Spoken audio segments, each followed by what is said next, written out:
Sonra asık on Kırgaz atış asık on Çıksan hayta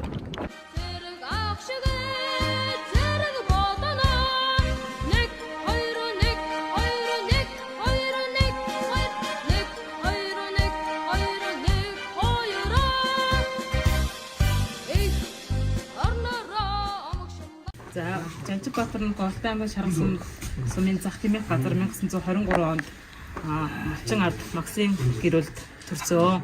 Бага насаа эцэгхийн гар дээр мал матлаж хариулаад тэгээ 1945 онд нөгөө Жанжгуугийн тулаанд явж байгаад амиа алдсан.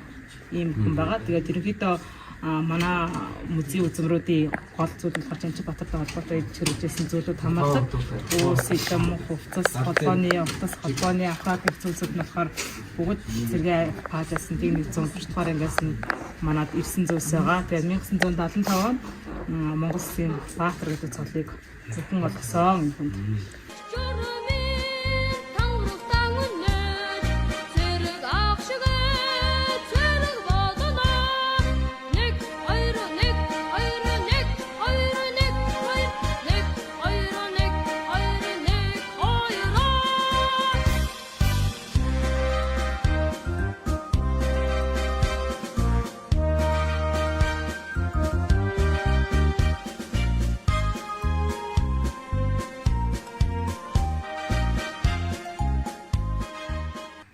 Энэ манай сургалтын музейн гол үзүүр байна.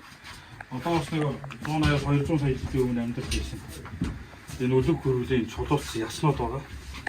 Энэ одоо та нар бариад үчих юм бол энэ байгальтаар бол ерөөсөө яг л чулуу шиг харагдана. Тэгээ одоо яг ингэж харахаар зэрэг ясны бүтцтэй. Яг бүтцэн энэ одоо энэ чөнгөний толгой байж байгаа чинь энэ ингэж